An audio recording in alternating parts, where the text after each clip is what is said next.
voy a romper el pie.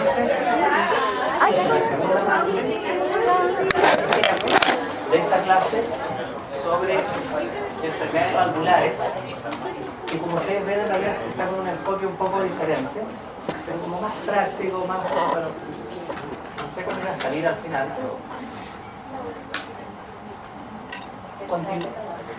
continuando con la parte preventiva, con este ítem 2, ¿no es cierto?, acciones preventivas en estos pacientes, hay algunas cosas generales que tenemos que hacer, que van más allá de la prevención de endocarditis o de la prevención de embolía. Es que cosas bien como de perogrullo creo que han de ser explicitadas. Los pacientes deben ser estimulados a mantener un peso óptimo, a hacer ejercicio físico regularmente, lo que contribuye a lograr lo primero. Si tienen más de 65 años, vacunarse anualmente contra la influenza y con un intervalo de tiempo mayor, recibir la vacuna contra el Streptococcus pneumoniae y la modificación de factores de riesgo coronario o vascular si es que existe esclerosis valvular aórtica. Tenemos toda una clase que muestra cómo la esclerosis valvular aórtica tiene una etiopatogenia muy parecida a la aterosclerosis vascular. Entonces, si uno detecta eso, y muchos de estos pacientes presentan esa situación, uno debe ser muy activo en promover medidas contra los factores de riesgo cardiovascular o a favor de ellos, en el sentido de estimular el no fumar, el mantener una presión arterial apropiada, mantener un metabolismo de la glucosa apropiado y mantener unas lipoproteínas, o sea, un colesterol lo mejor posible. Son medidas generales, pero que es bien importante tener presente con nuestros pacientes de este tipo. Y en este sentido viene también una cosa práctica de manejo, que no tiene que ver con ninguna valvulopatía así en específico, en particular, lo cual puede ser aburrido a veces. Pero a veces el paciente le va a preguntar, doctora, doctor, ¿qué intensidad de ejercicio puedo yo hacer? Usted me está diciendo acá que haga ejercicio, uno eventualmente le dice al paciente adulto haga ejercicio moderado, ¿verdad? Pero a algunos hoy en día les gusta salir a trotar, con el audífono del teléfono, ¿no es cierto? Les gusta. Entonces nos pueden preguntar, ¿en qué situación no puede participar en ningún deporte competitivo? El deporte competitivo es el deporte de alta intensidad, en que uno compite contra alguien, en que está en juego el amor propio, ¿verdad? Entonces, claro, la estenosis mitral severa, la estenosis mitral de cualquier grado, pero con hipertensión pulmonar, con una presión sistólica de arteria pulmonar mayor a 50 milímetros de mercurio en reposo.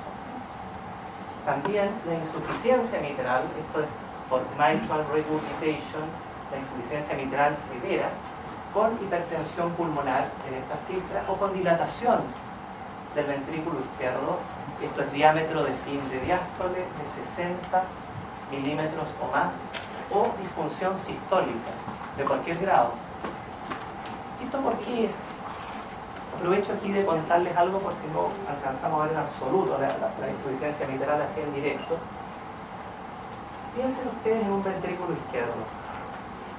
Bombea contra la aorta habitualmente, ¿verdad? Contra la presión aórtica, que al menos es de 120 milímetros de mercurio en el mayor parte del tiempo. Pero ¿qué pasa si esa persona tiene una insuficiencia mitral severa y bombea también, simultáneamente, la sístole hacia la aurícula izquierda? ¿Cómo tiene el trabajo ese ventrículo? ¿Lo tiene aliviado o dificultado en una primera etapa? Desde el punto de vista, me refiero de la poscarga, no de la precarga, de la poscarga. ¿Cómo lo tiene? Aliviado. ¿Por qué lo tiene aliviado? Tiene que vencer menos presión para inyectar. Tiene que vencer, justamente, tiene que vencer menos presión para inyectar porque tiene una cámara de baja presión atrás. Tiene como una pillería en el ventrículo. Eso hace que cuando uno tiene ya un paciente con insuficiencia mitral grave, pero tiene esta cosa que uno diría no es para tanto, tiene algún grado de disfunción sistólica del ventrículo izquierdo, significa que ese músculo cardíaco está ya bien deteriorado. Porque habitualmente cuando uno tiene una baja impedancia para inyectar, una baja poscarga, el acortamiento de la fibra es mucho mayor. Se puede acortar casi hasta el límite, ¿no es cierto? Hace así y se vacía, porque se vacía hacia la aorta, pero se vacía hacia atrás. Entonces, Cuando uno mide la fracción de eyección de ese paciente, va a ser 75%, súper alto, súper anormal. Entonces, si ese paciente tiene 55% o 50% de fracción de eyección, significa que el elástico ya está vencido, que hay daño cardíaco. Evidentemente uno trata de operar a los pacientes, de hacer algo antes que lleguen a esa etapa, pero si no, debería decir, no haga ejercicio, es competitivo. La estenosis aórtica severa también. Y desde luego, la insuficiencia aórtica severa con dilatación ventricular de diámetro de diástole en este nivel. Uno siempre debe decirle también al paciente explícitamente, si está con tratamiento anticoagulante, mire, evite los deportes que pueden implicar un contacto físico violento con otro, por ejemplo, rugby, ¿no es cierto? Porque si están con anticoagulantes, pueden tener alguna lesión, alguna hemorragia significativa. Al contrario, para poner el otro lado del espectro, pueden participar en todos los deportes, aunque sean competitivos. Por ejemplo, una persona con estenosis mitral leve y ritmo sinusal normal y una presión de arteria pulmonar en ejercicio menor a 50 milímetros de mercurio. No voy a detallarles todos los demás, pero es para reforzarles la idea de que uno puede orientar y educar al paciente en cuanto a qué ejercicio puede hacer. Estos pacientes de acá no es que no puedan hacer ningún ejercicio, pero tienen que tener mucho más cuidado y no hacer ejercicio físico extenuante o intenso.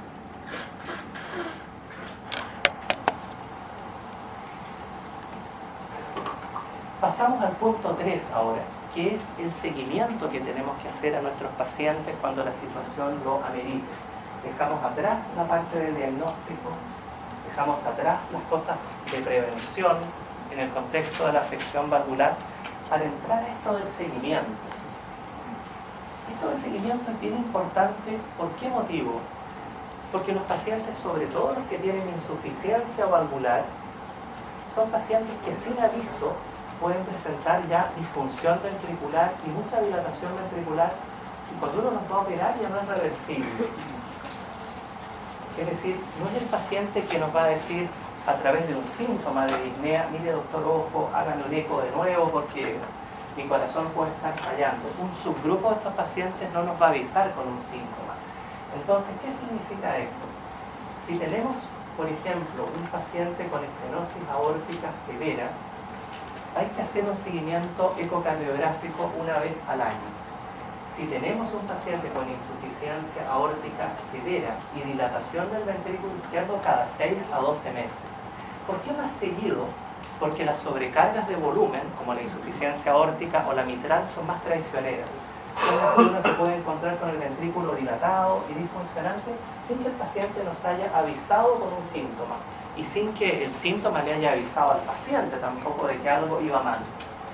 En la estenosis mitral, si es severa la estenosis, cada 6 a 12 meses reevaluar. Habitualmente cuando es severo, claro, uno no se dedica a seguirlo, sino que hace operar al paciente o abre la válvula con una balonplastía. Si tenemos insuficiencia mitral, si es severa y cambio en el tamaño del ventrículo o en la función, en la contractilidad, cada 6 meses. ¿Se fijan? Ahora, si uno tiene una estenosis aórtica leve, miren, el seguimiento podría ser cada 3 años. Es decir, todo es en función del tipo de valvulopatía y de la severidad que esa valvulopatía tenga, para que nosotros diseñemos nuestro plan de seguimiento y no lleguemos a recomendar la cirugía a alguien en que ya va a haber pasado el momento óptimo de la operación. En general también la estenosis aórtica nos va a avisar. El paciente con estenosis aórtica, antes de presentar disfunción ventricular, empieza con disnea, empieza con síncope, incluso con angina. En cambio, las sobrecargas de volumen, insuficiencia aórtica, insuficiencia mitral, requieren un seguimiento con imagen ecocardiográfico bien estrecho. Y ahí viene el rol también del médico de educar al paciente, explicarle lo que está en juego, para que el paciente acuda a los controles y no pase eso que pasa tanto en medicina. Mire doctor, nadie me explicó, nadie me dijo. Y a veces es verdad, con los tiempos de consulta cada vez más cortos, de repente el médico no se da el tiempo de explicarle a su paciente, porque no lo tiene o no tiene la disposición. En la sobrecarga de volumen está como más control porque es menos sintomático. Justamente, en las sobrecargas de volumen, que son dos, ¿verdad? Insuficiencia aórtica y mitral, requieren más seguimiento porque uno puede encontrarse con disfunción ventricular sin que haya la advertencia previa de síntomas, lo que no ocurre habitualmente con las lesiones estenóticas, como la estenosis aórtica. Vamos a dejar ese gráfico ahí, ustedes lo pueden revisar después con calma y tiempo. Para pasar a la parte 4, que es el tratamiento médico de la afección valvular. Y esta frase expresa un poco lo que ya vimos antes, que es que con la excepción de las afecciones valvulares reumáticas, los otros tipos de valvulopatía no son prevenibles en su génesis en modo alguno, ¿verdad? Alguien nace con un prolapso mitral, con el tejido mixomatoso, nace con la válvula bicúspide, o tiene la predisposición para que después de los 75 años va a tener una estenosis aórtica fibrocálcica grave, pues no podemos intervenir. Y es aquí que hace algunos años, lo que yo les decía, como se vio que la etiopatogenia de la esclerosis valvular aórtica era muy similar a la de la enfermedad coronaria y había habido tanto éxito en el tratamiento con drogas hipolipemiantes de la enfermedad coronaria, se planteó la pregunta: ¿no servirá los fármacos para bajar el colesterol, para también interferir la evolución de la esclerosis valvular aórtica, que no sigue evolucionando y termine en una valvulopatía grave, como una estenosis, ya no esclerosis, sino estenosis grave? Entonces se diseñó, como ahí se menciona, un ensayo clínico controlado con asignación al azar de los pacientes hacia un brazo de placebo y hacia un brazo con una estatina. Un estudio bien diseñado, bien potenciado en cuanto al N de pacientes en uno y otro brazo, y se vio que no había beneficio del uso de la estatina. O sea, los pacientes que estaban predestinados indefectiblemente progresaban a la estenosis valvular aórtica grave, y tampoco se demoraba el tiempo en que esos pacientes requerían la operación de reemplazo valvular aórtico.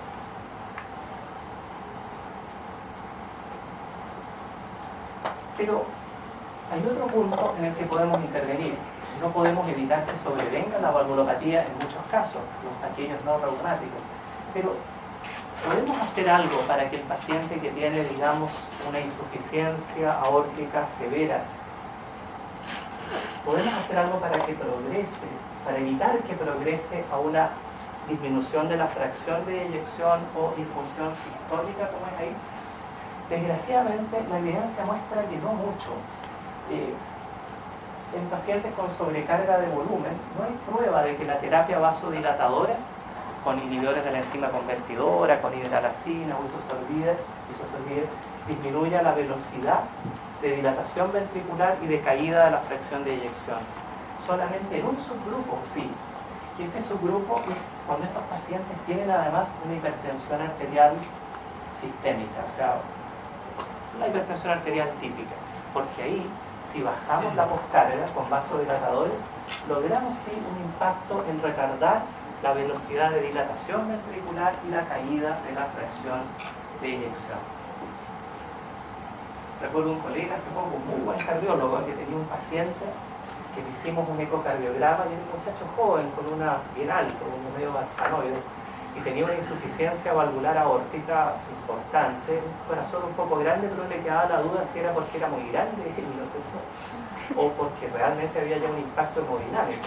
Entonces, él, que es muy académico, me dijo: mira, no sé qué hacer con este paciente, porque en realidad es asintomático y sabemos esto, que los vasodilatadores no interfieren mayormente.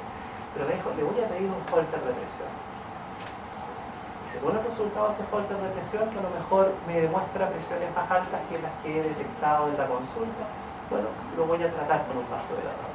Le hizo el holter de presión a este paciente y efectivamente demostró unas presiones un poco altas, unos promedios de presiones y unas cargas sistólicas y diastólicas más altas que lo habitual. Lo trató, bueno, lo está tratando más bien y se está siguiendo. Y esto es un poco lo que les decía antes. En la estenosis aórtica es excepcional que ocurra disfunción sistólica en el asintomático, ¿ah? Pero también ningún tratamiento médico conocido evita la disfunción sistólica o diastólica precoz en pacientes con hipertrofia inducida por sobrecarga de presión. La verdad es que no, es decir, el único tratamiento que honestamente no podría decir es efectivo es el reemplazo valvular. ¿Cuándo tengo que ponerle la válvula nueva? ¿Cuándo tienes que ponerte la válvula nueva? Como que cuando el punto en que yo digo ya, Mira, de que realmente en esta clase, que es bien general, uno podría decir en términos generales que un punto muy importante es cuando el paciente se hace sintomático. Cuando el paciente con estenosis aórtica se hace sintomático, ha llegado el momento de operarlo. Desde luego, cuando el paciente con una sobrecarga de volumen se hace sintomático, sin duda hay que operarlo. Pero en el paciente con sobrecarga de volumen tratamos de llegar un poco antes. Entonces hay algunos parámetros cuantitativos que derivan fundamentalmente de la ecocardiografía que nos dicen cuándo tenemos que operarlo. Te pongo un ejemplo. En el caso de una insuficiencia mitral severa por un prolapso de la válvula mitral o cualquier tipo de insuficiencia mitral severa, toda vez que la fracción de eyección del ventrículo izquierdo baja de 60 y el diámetro de fin de sístole del ventrículo izquierdo supera los 40 milímetros, aunque el paciente no tenga ningún síntoma, es prudente operarlo. En el fondo no los quiero llenar de cifras, te fijas, porque hablo de una fracción de eyección, hablo de un diámetro, antes hablaba de los diámetros de fin de diástole, ahora estoy hablando de diámetro de fin de sístole. No sé qué tanto sentido tiene, porque cuando ustedes les toque indicar una operación, les aseguro que van a consultar los textos ustedes mismos para cerciorarse que no la están indicando ni de más ni de menos. Pero cuando hay insuficiencia valvular, no esperamos los síntomas en general, tratamos de adelantarlos un poco. Ahora, también tiene su problema, desde el punto de vista de la práctica médica, hacer acciones así importantes en alguien asintomático. ¿A qué me refiero? A que una operación al corazón puede salir bien o puede salir mal. Hoy en día la mayoría salen bien, pero hay un porcentaje de gente que se muere en la operación. Cuesta justificar ante la familia, ¿no es cierto?, decirle, mire, su papá, fíjese, estaba con capacidad funcional 1, sentía súper bien, pero yo lo mandé a operar porque el diámetro de fin de sístole era 42 y su papá se murió, ¿me entiendes? A la mayor parte de la gente le cuesta entender eso, o sea, la tolerancia para el efecto adverso, que la cardiología está llena de ellos, porque es una especialidad como la oncología un poco más amable que la oncología, en realidad, pero en que la gente se muere. Es complicado hacer procedimientos cuando no está bien justificado, porque el médico tratante tiene que dar la cara a la familia. Entonces, muchas veces preferimos hacer procedimientos. ¿En qué situación? Cuando el paciente tiene síntomas que el paciente un poco nos pide que esto lo proceda, ¿no? Desde luego, cuando alguien tiene una insuficiencia mitral, para volver al ejemplo, que uno anticipa que la operación es de muy bajo riesgo, porque si es un prolapso, puede que no haya que cambiar por una prótesis, que tiene más riesgo, sino que la válvula es reparable muchas veces en el prolapso. Eso tiene menos riesgo, no hay que poner una prótesis.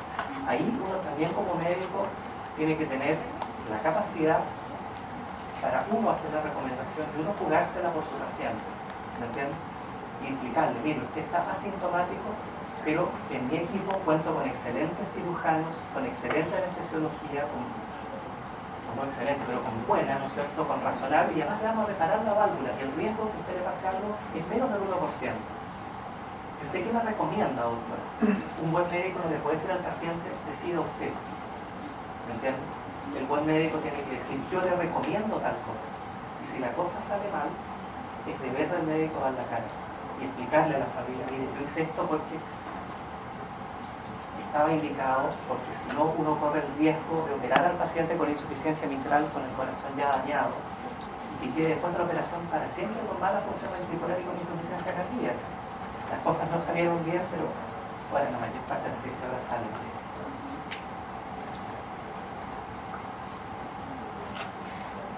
Y ahora, ¿cómo hacemos ahora el tratamiento médico, ¿no es cierto?, para esto, ¿no es cierto?, para evitar otra de las complicaciones que hay, que es la dilatación de la aurícula izquierda y la fibrilación auricular, con todo su riesgo tromboembólico y que nos obliga a anticoagular a los pacientes.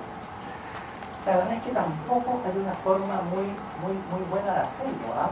La dilatación auricular izquierda suele complicar sobre todo la evolución de las valvulopatías mitrales, no las de la válvula aórtica, porque la válvula aórtica queda más lejos de la aurícula izquierda, ¿verdad? Por eso es más tardío el compromiso y más infrecuente cuando es por una valvulopatía aórtica. Parecía bueno poner esta frase acá, en el sentido que cuando aparece fibrilación auricular, la cirugía hecha prontamente, en el caso de la insuficiencia mitral, logra que un buen porcentaje de los pacientes vuelva después a ritmo sinusal. Por una razón que no se sabe, cuando el paciente tiene estenosis mitral y cae en fibrilación auricular y uno igual lo opera, habitualmente persiste o recae en fibrilación auricular. Algunos cirujanos, al momento de la operación, en un intento por resolver este tema que es importante, hacen una operación que se llama operación del laberinto o operación de Mace. En inglés, Mace es laberinto, Mace se escribe.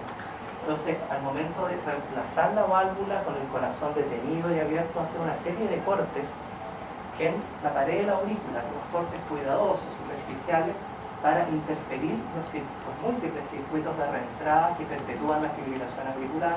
Y a veces funciona y el paciente queda bien, pero muchas veces no. ¿Qué más tenemos acá? ¿Cómo evitamos la hipertensión pulmonar? Que es el otro problema que compromete sobre todo las valvulopatías tipo mitral, ¿no es cierto? La insuficiencia mitral, la estenosis mitral. ¿Cuál es el problema acá? Es que la elevación crónica de la presión en la aurícula izquierda por una insuficiencia mitral o por una estenosis mitral se transmite esta elevación crónica a las venas pulmonares, las 4 venas pulmonares que drenan en la aurícula, ¿verdad? Y eso se transmite más aún hacia atrás hasta los vasos del pulmón. Habitualmente esto se resuelve, ¿no es cierto?, cuando uno repara esta situación, cuando uno repara la insuficiencia mitral o alivia la estenosis mitral. Pero si uno no lo hace y deja pasar el tiempo o el paciente por A o C motivo evoluciona, supongamos el problema de las listas de espera, se producen en la circulación pulmonar no una hipertensión pulmonar de tipo solo pasiva, sino que aparecen unos cambios reactivos en los vasos del pulmón que generan cambios histológicos que pueden causar hipertensión pulmonar irreversible. Es por ello entonces que es otro de los motivos de por qué la indicación quirúrgica en estas lesiones está en función, como les decía, del grado de dilatación ventricular, de la fracción de eyección, pero también de la presión de arteria pulmonar. Porque si alguien tiene hipertensión pulmonar más de 50, uno podría pensar que esa hipertensión pulmonar, que en un momento es por un mecanismo pasivo, porque se transmite pasivamente la hipertensión auricular y de las venas pulmonares hacia atrás, de pronto también puede hacerse irreversible cuando ocurren esos cambios histológicos de tipo reactivo en los vasos del pulmón. Y ahí, aunque uno opere al paciente o lo someta a una intervención, ese paciente queda con hipertensión pulmonar para siempre, y es un problema, ¿no? Entonces, ¿qué otra cosa tenemos acá? Ahora, claro, viene el tema después, ¿cómo tratamos al paciente con una afección valvular pero que se hace sintomático? No es lo habitual que ocurra, como les hemos dicho, toda vez que el paciente apenas se hace sintomático, uno trata, es un indicador para operarlo o para hacer la intervención percutánea que alivia al paciente para quitar los síntomas. Sin embargo, de todas maneras, hay algunas situaciones en que tenemos pacientes valvulares que quedan sintomáticos. Por ejemplo, el paciente operado, pero que se operó un poquito tarde y que por ende quedó con síntomas una vez operado. O la paciente que solo frente a una situación de mayor sobrecarga hemodinámica, como ser el embarazo, presenta síntomas. O el paciente que por algún motivo tiene una contraindicación para ser operado. En tales casos, la terapia médica, fíjense bien en esta frase, básicamente consiste en ajustar las condiciones de carga del paciente y controlar la frecuencia cardíaca y el ritmo. Es decir, tratamos farmacológicamente de manejar la precarga, de manejar la poscarga, y que el corazón no lata muy rápido, y que si está en fibrilación auricular, tratar de que funcione el corazón en ritmo sinusal. No le podemos decir al paciente, mire, como usted no se operó y está con síntomas, lo siento mucho, pero bueno, ese es el rol un poco del internista, que es el rol más común que nos toca jugar, porque en realidad los que son cirujanos de este curso probablemente van a ser 2 o 3 cirujanos, me refiero de corazón, ¿verdad? A la mayoría de ustedes les va a tocar tratar a los pacientes con medicamentos o con nuevas tecnologías, que sé yo, moleculares que haya con ustedes, toque ejercer, pero de otro tipo. Los pacientes con congestión pulmonar obviamente son tratados con diuréticos para disminuir la presión de la aurícula izquierda y en las venas pulmonares si es que estas presiones están elevadas por disfunción ventricular o por la insuficiencia mitral o la estenosis mitral. Pero hay que tener cuidado con no usar diuréticos en dosis muy altas en las lesiones estenóticas.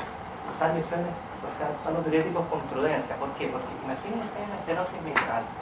Si yo bajo mucho la precarga con los diuréticos, bajo mucho la presión en la aurícula izquierda. ¿Y con qué fuerza la sangre va a atravesar la válvula estenótica? No va a tener la fuerza suficiente. Entonces tengo que usar los diuréticos, pero usarlos con alto cuidado para que no disminuir excesivamente la precarga, porque va a caer el gasto cardíaco, porque no va a pasar suficiente sangre hacia el ventrículo izquierdo. Entonces, a veces uno podría partir con dosis baja de diuréticos, usar una tiazida, la estenosis mitral, en fin. Lo mismo en la estenosis aórtica.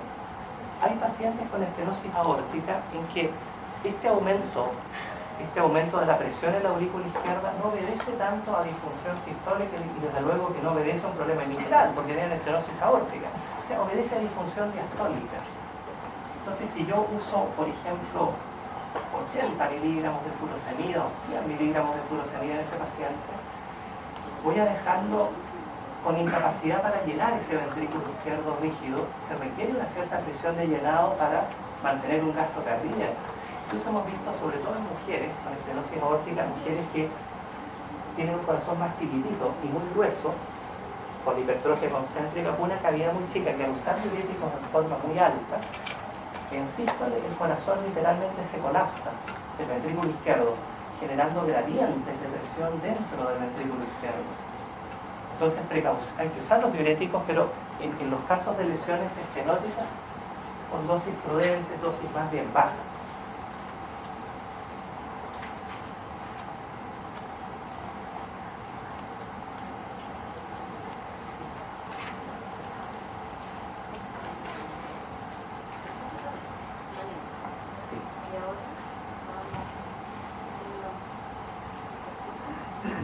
Mira, hay un tema más allá que no tengo una diapositiva acá que les quería plantear, pero es un tema que es bien interesante. A ver si...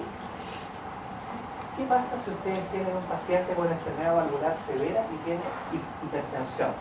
Hipertensión no pulmonar, sino hipertensión corriente. Y supongamos que este paciente tiene una insuficiencia aórtica severa, pero que todavía no hay una indicación quirúrgica, pero fíjense bien, tiene insuficiencia aórtica severa, pero el corazón todavía no está dilatado, tiene buena fracción de eyección y no tiene síntomas. Pero ustedes le toman la presión y como es propio de los pacientes aórticos, tienen 180 de presión sistólica, 180 con 60 de diastólica.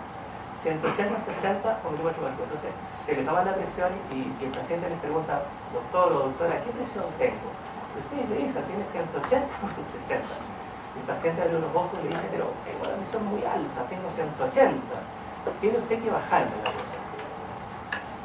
¿Cómo procedemos en ese caso práctico?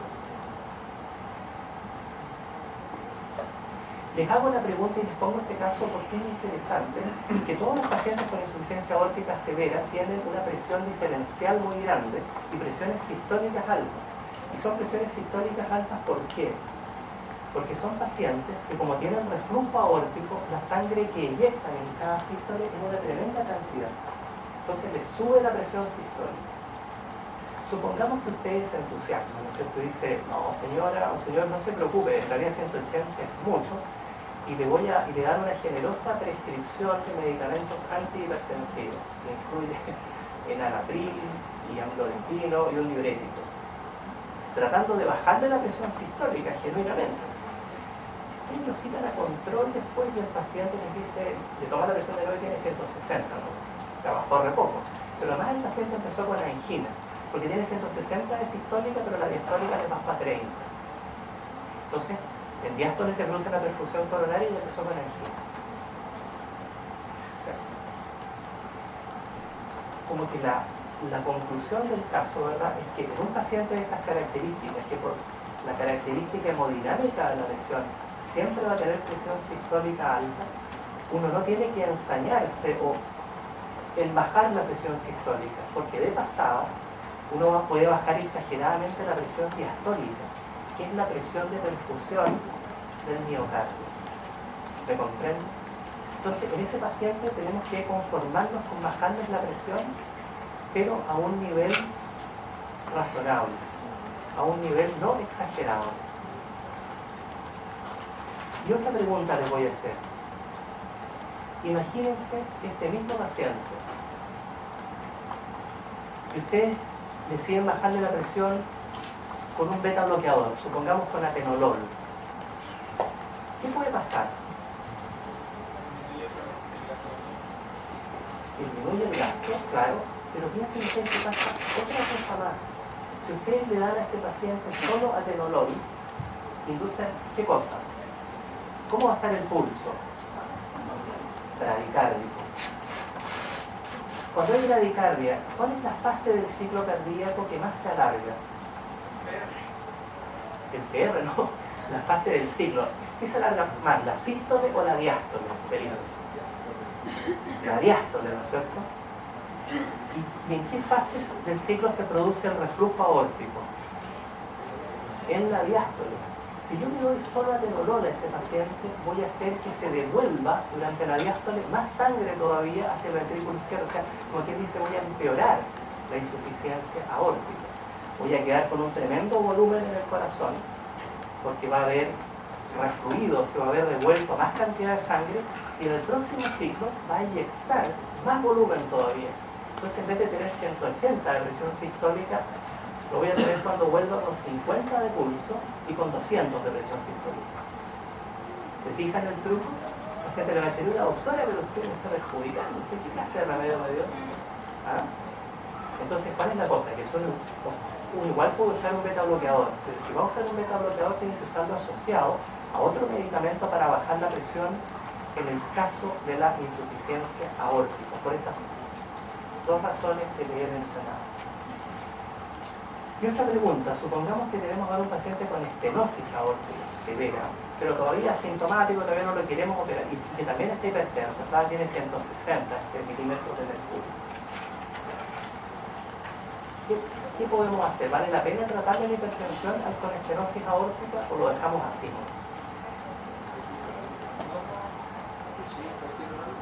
Hay que tratarlo. ¿Por qué?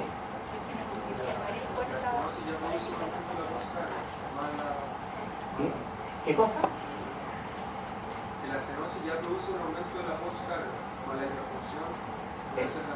Eso es lo correcto. Los dos tienen razón. Exactamente. Uno, si tiene alto, ¿no es cierto?, la presión, va a tener un aumento de la postcarga en serie, va a tener el obstáculo de la válvula estenótica y va a tener el obstáculo de la alta presión en la aorta. Entonces vale la pena bajarle la presión, claro. Antes existía la duda que si uno usaba vasodilatadores para bajar la presión, iba a hipotensar estrepitosamente al paciente, porque como tiene un orificio fijo de salida en la válvula aórtica, no iba a ser capaz de compensar. Sin embargo, uno puede ir titulando cuidadosamente enalapril u otro vasodilatador con cuidado, hasta lograr que la presión en la aorta, en la arteria aorta, disminuya, con lo cual, como los dos dijeron adecuadamente, la postcarga disminuye y eso genera un alivio al paciente, porque queda solo con una obstrucción, como quien dice, la válvula, ¿verdad? Pero lo otro ha disminuido. En el caso de las de las afecciones mitrales, en general uno puede tratar la hipertensión en forma habitual, en forma como trataría en cualquier paciente. Bueno, tenemos media hora.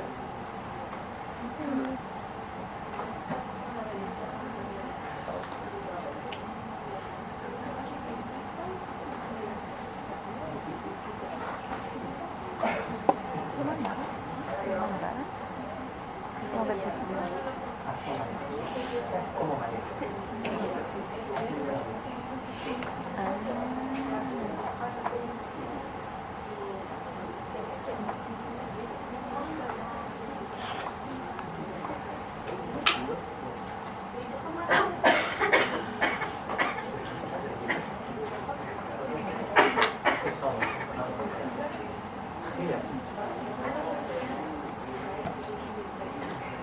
Yo creo que ha sido súper útil la interacción que hemos tenido del manejo como general de las valvulopatías, las valvulopatías del corazón izquierdo, pero vamos a revisar ahora un poco sobre la válvula aórtica y los aspectos etiopatogénicos de la válvula aórtica para hacer un nexo con parte de las cosas que ya hemos dicho. Yo le voy a mandar a la doctora Galleguillos las clases como específicas de cada válvula, donde aparece una serie de datos, muchos coincidentes con lo que hemos dicho, pero que esto es lo específico de la estenosis aórtica, insuficiencia aórtica y de las valvulopatías mitrales. Pero vamos a ver esto que puede ser más interesante. La estenosis aórtica tiene tres causas fundamentales. Una, del paciente de edad avanzada, que es la degenerativa fibrocálcica. Esta es la que yo les decía que comparte muchos mecanismos etiopatogénicos comunes con la enfermedad coronaria. Una causa congénita, que es la válvula aórtica bicúspide. Es la que, recuerdan ustedes, tiene el clic sistólico, el clic sistólico de eyección. Y obviamente siempre está la etiología reumática como causa de la estenosis aórtica. En este diagrama ustedes pueden ver una válvula normal. Ustedes se fijan que tiene tres velos y los velos son finos, son completamente normales. En esta imagen ustedes ven la válvula bicúspide, que tiene un velo acá y el otro arriba. Esa es como una boca, ¿no es cierto? Como si tuviera el labio inferior y el labio superior. Y esto es un rafe que se llama, que es donde probablemente no se produjo la separación de los velos para que tuviéramos una válvula normal de tipo tricúspide.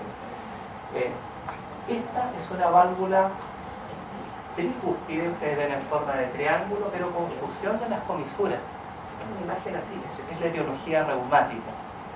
Y esta, por último, es una válvula también de tres velos, pero tiene todas estas alteraciones, fíjense, estos depósitos de un color amarillento, como que uno, aún en la foto, uno como que intuye que hay lípidos acá, que es la etiología de la estenosis aórtica degenerativa fibrocálcica.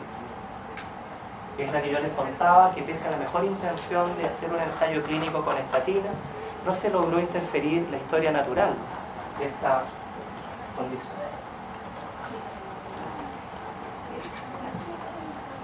Esto es básicamente lo mismo. Fíjense ustedes cómo es la degenerativa fibrocálcica versus la válvula tricúspide normal.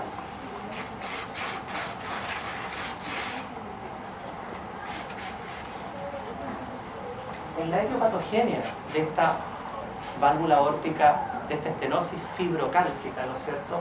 Los estudios han mostrado lo mismo que ocurre en la aterosclerosis sistémica, es decir, acúmulo subendotelial de la lipoproteína LDL en su condición oxidada, que es exactamente lo mismo que ocurre en la pared arterial cuando se forman las placas ateroscleróticas.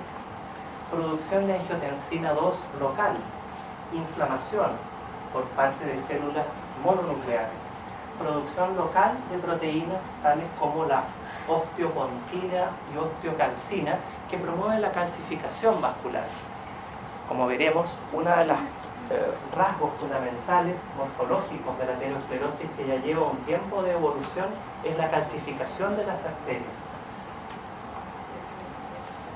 Por parte de ese mismo proceso, fibroblastos normales se cambian en osteoblastos, es decir, un fenómeno de calcificación, y en suma, ¿verdad?, la última línea, solo para manifestar que es un proceso similar al de la aterosclerosis.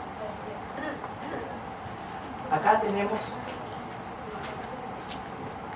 esto mismo representado en el sentido que sobre una válvula aórtica normal actúan los factores de riesgo cardiovascular, los mismos de la enfermedad coronaria. El síndrome metabólico, ustedes recuerdan, la obesidad, la hipertensión arterial, el tabaquismo, la insuficiencia renal, la dislipidemia, más frecuente en el género masculino, el estrés oxidativo y el envejecimiento. Todos estos factores confluyen sobre la válvula aórtica normal y la persona naturalmente predispuesta para evolucionar a una etapa intermedia, primero, que es la esclerosis valvular aórtica, que es una válvula un poco más calcificada, un poco más grueso los velos, ya con algunos depósitos de lípidos, pero que es una válvula funcionalmente normal, es decir, abre y cierra sin alteración significativa, pero el proceso continúa y llegamos finalmente a la enfermedad, en que habitualmente la válvula se va estenosando, hasta llegar a niveles que pueden ser de estenosis severa, que requiera una resolución quirúrgica.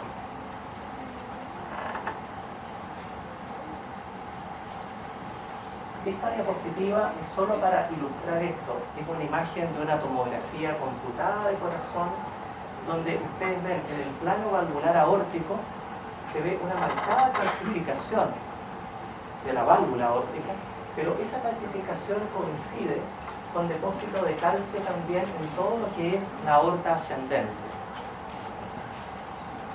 reforzando esta noción.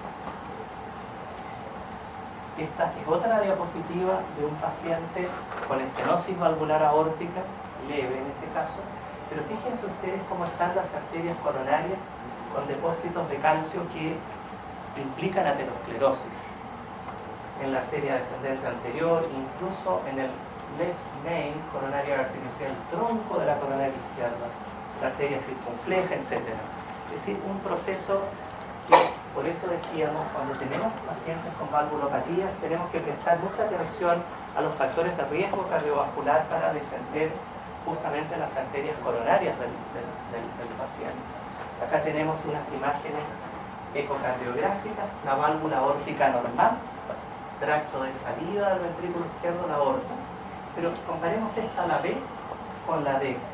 Fíjense cómo en la misma proyección, otro paciente, obviamente, la válvula calcificada, la válvula afectada por un proceso de esclerosis que fue evolucionando finalmente hasta la estenosis valvular.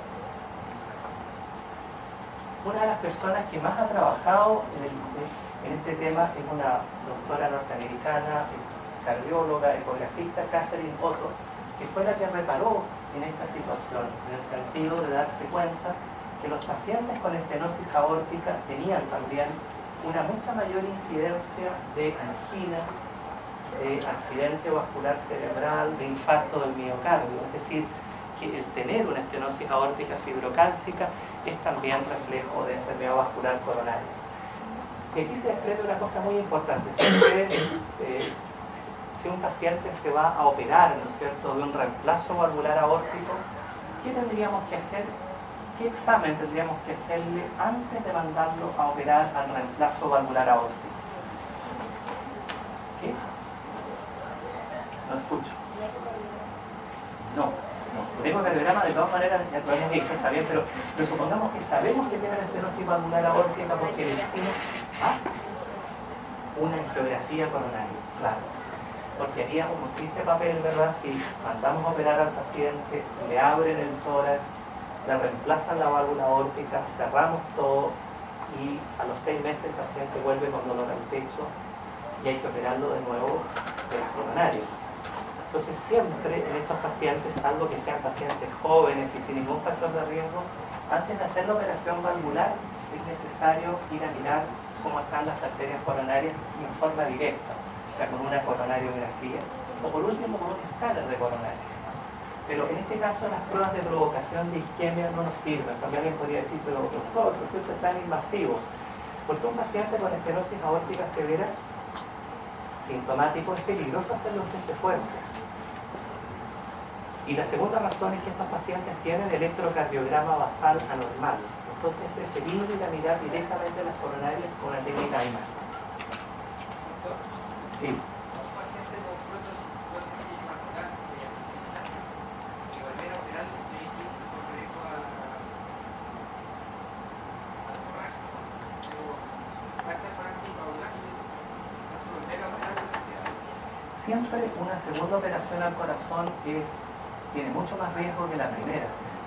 Es una de las razones de lo que decíamos recién, que si uno va a reemplazar una válvula en alguien que tiene cierta edad, tiene factores de riesgo, hay que contrastar las coronarias para asegurarse de en el mismo tiempo reemplazar la válvula e implantar los bypasses aortocoronarios que sea apropiado y no tener que volver a hacerlo. La válvula aórtica bicúspide, unas pocas palabras sobre esta causa, que es importante porque es esta condición congénita que es muy frecuente, afecta, fíjense ustedes, al 1% de los recién nacidos vivos y constituye alrededor del 50% de las estenosis aórticas severas, se asocian a válvula aórtica bicúspide. El resto es la degenerativa fibrocálcica o es la reumática. Y se asocia mucho a una cosa que es la dilatación de la aorta ascendente. ¿Por qué ocurre esto? Porque aparentemente el mismo mecanismo genético, un mecanismo genético asociado, causa la válvula aórtica bicúspide, pero causa una mutación en unas proteínas de la pared aórtica que hace que estos pacientes tengan tendencia a la dilatación de la aorta ascendente a un nivel aneurismático. Es algo muy importante de tener en cuenta porque en muchas ocasiones estos pacientes pueden requerir el reemplazo de la válvula aórtica y reemplazar también con un tubo de un material que se llama dacron la aorta ascendente para prevenir que evolucionen hacia la formación de un aneurisma con eventual rotura de que sería catastrófico. De hecho, algunos de estos pacientes van a pabellón por primera vez con estenosis moderada, que todavía no requeriría operación a nivel valvular, pero con una gran dilatación aórtica, que sí la necesita, entonces obviamente que se aprovecha de hacer ambas cosas. Esta válvula aórtica bicúspide es algo conocido desde hace siglos. Esto es un diagrama de Leonardo da Vinci del año 1500 y tanto, donde ya en las autopsias que hizo este genio del Renacimiento, ¿verdad? También todas las cosas que hizo también reparó la existencia de esta malformación. La mayoría de estos casos de válvula aórtica bicúspide tienen un cierto grado de agregación familiar, es decir, si uno tiene, ¿no es cierto?, un padre o un hermano, tiene que estudiar un poco a la familia porque es heredable en forma autosómica dominante y tiene también una cierta predilección de género, es decir, es más frecuente en los varones que en mujeres. Acá tenemos, fíjense ustedes, una ecografía donde en vez de ver los 3 velos, se ven solo 2 característicos de esta malformación congénita, la válvula aórtica bicúspide.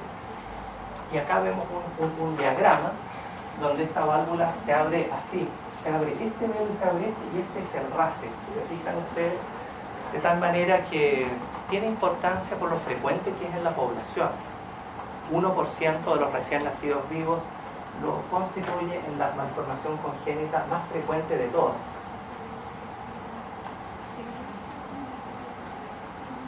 Y bueno, 2 palabras sobre otra condición que juzgamos apropiado agregar, que es el prolapso de la válvula mitral.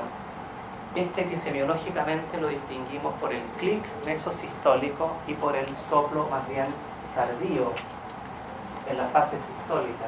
Acá ustedes pueden ver una válvula mitral normal y esta otra válvula mixomatosa, en que tanto los velos como las cuerdas tendíneas son laxas, son más elongadas, de tal manera que cuando viene la sístole, en vez de producirse la aposición de los velos en este plano y obliterar el orificio, se produce un prolapso. Y ustedes ven que este velo queda más o menos bien, pero este otro prolapsa hacia la aurícula izquierda, en sístole, en vez de estar cerrada.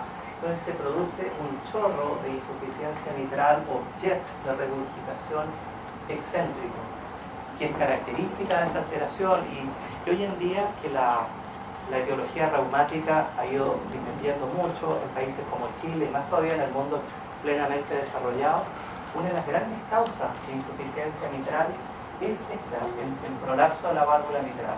Lo que tiene de bueno es que el grado de deformación valvular que genera es menor que en la causa reumática. En la causa reumática los velos están muy deformados, muy calcificados, muy duros. Es por ello que cuando hay que operar, casi siempre la etiología reumática obliga al reemplazo valvular. En cambio, cuando es un prolapso, y sobre todo del velo posterior, este es reparable en manos de un cirujano que tenga experiencia en reparación de la mitral. Y tiene mucho mejor pronóstico repararla, porque la función del ventrículo queda mejor con reparación que con prótesis, y porque obviamente no hay que poner un material extraño en el cuerpo, ni mecánico, ni de tipo biológico. Esta es una imagen ecocardiográfica también, en que acá se ve la aurícula izquierda, acá se ve el ventrículo izquierdo y la aorta. Esta es la mitral. El plano de cierre de los velos debiera ser aproximadamente donde está esta línea imaginaria roja. Pero ustedes ven como los velos prolapsan hacia la aurícula y cierran en otro plano. Es un prolapso de ambos velos, ciertamente más difícil de reparar en caso que uno tuviera que hacerlo, pero igual eventualmente reparable, pero con más dificultad. ¿Hacia dónde colapsaba? Prolapsa hacia la aurícula izquierda, claro, como que se comba el velo hacia la aurícula izquierda, impidiendo la coaptación de los velos y el cierre adecuado.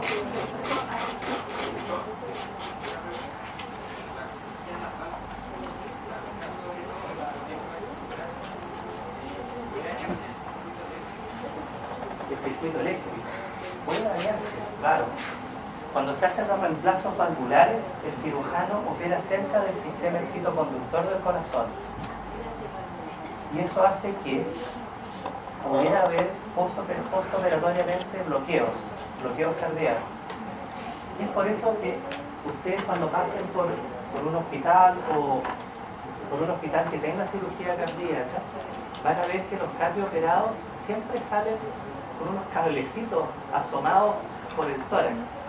Es que los cirujanos dejan unos electrodos de marcapaso en el epicardio, en la superficie del corazón, para que si se produce un bloqueo en la unidad coronaria o en el intensivo de salida, no haya mayor problema con simplemente conectar esos cablecitos a una fuente de poder y estimular el corazón. Y con eso se sale del paso. Al cabo de unos días de postoperatorio, si no se ha producido bloqueo, ya no se va a producir y se retiran. Esos electrodos epicárdicos simplemente se tiran, ¿no? Son epicárdicos, son distintos a los marcapasos habituales que el electrodo queda en el endocardio del ventrículo derecho.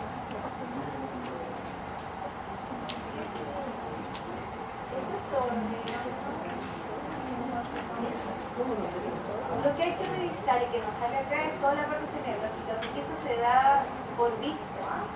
En la prueba se van a poner casos clínicos, no se les va a decir el paciente tiene una estenosis aórtica, sino que ustedes por la semiología tienen que reconocer que el paciente tiene una estenosis aórtica. Bastante se ha hablado de los soplos aquí, ¿ah? Pero también hay otros signos, ¿ah? Sobre todo en insuficiencia aórtica, que ojalá revisen. Exactamente. Yo creo que estamos cansados. Yo les voy a mandar a la doctora Galleguillos a estas clases. ¿Alguna pregunta más? Aquí están preguntando de bibliografía a revisar. Yo creo que esto está muy bien tratado en los libros de medicina interna propiamente tal, porque ahí habla como la generalidad. ¿Cuál libro de medicina interna usan ustedes? Excelente libro. Existe también otro que es el en realidad cantó César Barreras, claro, ¿no? Listo, si no hay preguntas, terminamos.